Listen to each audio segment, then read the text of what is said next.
This video is in continuation to the last video which I made 2 weeks ago regarding the New Zealand latest update regarding the teachers and how you can apply for the jobs or find the jobs and the list of the companies who are called as accredited employers, how you can find them. So today what I'm going to do, I'm going to go through the latest updates which are made by the New Zealand government for 7th of April 2024. I'm going to cover that, and then I'm going to tell you how you can find job yourself through the famous job sites, and at the end I'm going to tell you how to find whether a company can sponsor you. So there are two ways to do it. So if you want to know everything which I've said now, make sure you keep watching the video till the end, as I'm going to do a demo so that you understand it correctly. But before that, a quick introduction about myself. My name is Sarica and welcome to Your Knowledge Buddy. I make videos regarding UK and also other countries so that I can help you move abroad. And for students, if you want to study abroad in any of these listed countries, my team can help you free of cost. So what you have to do, you have to just fill the form which is provided in my video description and pin comment so that my team can reach out to you. Remember, we are waiting. So without any further delay, let's get started with today's video, where I'm going to take straight to the New Zealand government official site. So this is the website where you can see changes to the Accredited Employer Work Visa, which is called AEWV. And this will be in effect from 7th of April 2024. What is changing? So for people who applied for this visa before 21st of June 2023,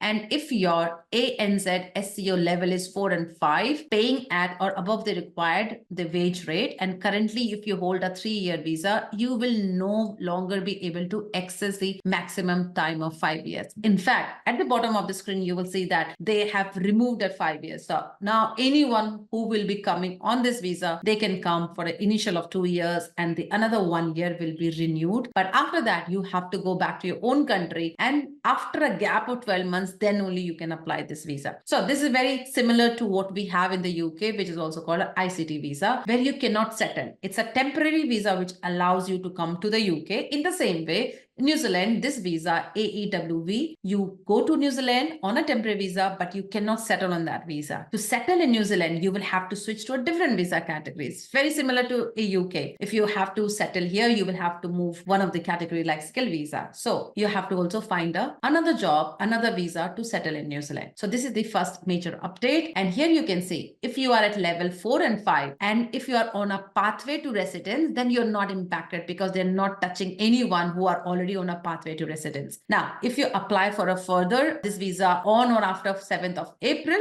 you will have to meet the updated criteria. So let's see what is the updated criteria. Now, first of all, you see they are mentioning ANZSCO level 4 and 5. What does it mean? So I'm going to take you straight to their website. Here they have mentioned the level of 1, 2, 3, 4, 5, what it means. Now, just on a high level, I'll explain you. So if you have got like a bachelor's degree, you are at level 7. If you got a master's degree, you are level 9, and a doctoral degree is 10. So I'll provide the link so that you can read all the details. Now, one of the new requirements they have introduced now is the English language, which was not the case before. Again, I'll provide the link so that you go through the detail. If you're thinking of IELTS, you need to get a score of 4 overall. And if you're thinking of TOEFL, then 21, and PT 29, and many more, which you can see. Now, let's get back to the main page. New minimum skill requirement is needed. So first of all, you need to have at least 3 years of relevant work experience, and then relevant qualification at level 4 or above the New Zealand qualification credentials, which I just showed now. So this is the main. Second one is the minimum standard of English, which I showed you. And of course, I'll provide the link so that you can check yourself as well. And now, shorter visa length and stay in New Zealand for some jobs, which I explained. Now, this visa will not be given for 5 years. Initially, it will be given for 2 years, and it can be renewed for another 1 year, which is in total 3 years. And then you need to go back to your own country. You cannot settle here, or you cannot continue to be in New Zealand on this visa. However, you are legally allowed to change to a different visa category. And of course, there are some exceptionals which you can read, like if your job is on the green list, you will not be affected by this change. If you are in transport and care sector arrangements, you will not be impacted, or if you're earning 1.5 times the median age. There are other changes as well, which you can check. But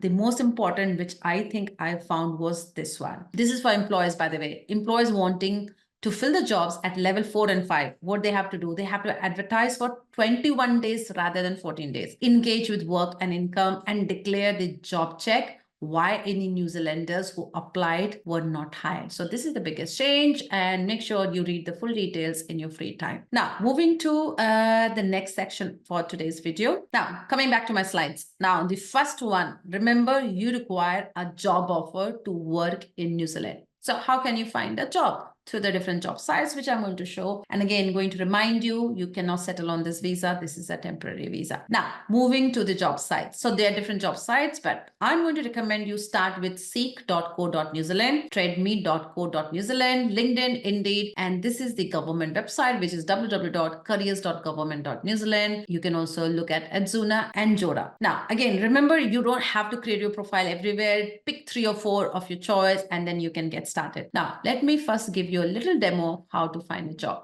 So I've already created a profile on Seek. I'm here. So on the job search, for example, I just came here and I have given a business analyst, and then I can see all the jobs which are advertised for business analysts. So this is the way you should be creating a profile first and then looking for the job. Now, the next one is TradeMe. So once you create your credentials on TradeMe, here again, browse jobs and just give the name of the job that you're looking for. For example, I'm giving business analyst. I can see all the jobs under business analyst, like in IT 17, accounting 7, and more here. And of course, you can filter more based on the other criterias like your pay or location. You can use this filters at the bottom. Now, moving to the third one, which is the government's website, which is careers.government.new Zealand. Now, here on the top, you can see there are different areas which you can use to get help. It's not only for New Zealand people, it's also for anyone who needs help for job hunting. So there is job hunting. You can see finding work, creating CV, interviews, got a job offer or something else, studying and training. You can check what other resources they have. You can also check. They also have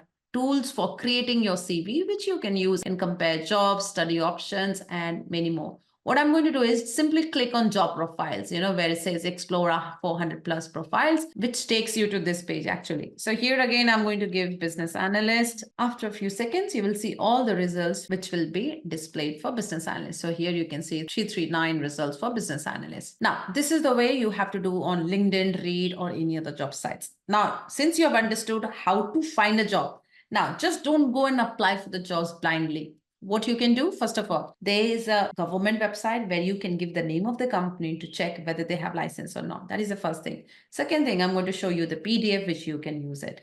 Now, let's start with a demo of, say, this one, business analyst, and say this is being advertised by this company. I'm going to copy paste this link of the name. This one is the government website. Here you see, check if your employer is accredited or not. What do you have to do? Come at the bottom of the page. Just give the name of the company. You don't get any result. It means this company doesn't have license, so they cannot sponsor you. There's no point of applying for this job. Just don't apply. Let's get to seek.com. Here you can see there are different jobs which are advertised by different company, pipeline recruitment. Usually recruitment agencies, they will not have license, so there's no point of applying for the jobs. Let's look at this one, senior business analyst role. And the name of the company is Woolworths. So what I'm going to do is again copy this and go back to the government website here, and I'm going to just put here. See, there's no result. It means even they don't have a license. So don't blindly apply for the jobs which is advertised on all the platforms. Check whether they have the license or not. Now I'm going to again move to the next. Here, don't apply, because you see again this is a recruitment agency. And if you go down, you can see so many other group as well. So I'm going to just take another one, say NZ Blood Service. I'm going to just go and click here. They also don't have license. So let's find another one which got a license. Yeah, let's try this one, which looks like a consulting company. Usually consulting companies, they do have license, most of them. Let's see if they have or not. Good. Finally, I managed to find a consulting company which got licensed to sponsor you guys. So if you click on this, you can see the details of their NZBN number, and then you can see the expiry date, which is 2nd of September 2024, which is not very far from now. So this is how you understand you have to find the companies who can sponsor you. And again, coming back to any website, for example, if you come here, you see business analyst. This is being advertised by SBS Bank. So again, if I go back here and look for SBS Bank, let's see if they have a license or not. SBS Bank, and good luck. See, SBS Bank is here and you can see the whole detail. This is the trading name, this is the full name, and the details are here. Now, that is one way of finding, right? The second way, which I said I'm going to tell you in my last video, is this is the full list of all the aggregated employer. So two ways to handle it. The first way is to go to the job sites like I showed you now, find a job. If you find an employer, go to the spreadsheet and see whether they are listed here or not. If yes, you apply for the job. Or second, this is a huge list, by the way. Take this list and start looking at their careers page. If you find any jobs related to it, of course, you just go and apply. But this is a huge list. I really don't think it's going to work that way. However, since you guys have asked for this PDF, I'm going to provide the link so that you can go and check yourself. But use the job sites, and that is going to definitely help you. So that's all for today's demo, guys. I hope this was useful. Do let me know if you guys got more questions about New Zealand, and if you want me to cover more New Zealand videos, what topics around New Zealand do you want me to cover? Thanks for watching my video till the end, and I'm going to see you guys soon with my next video. Till then, keep learning.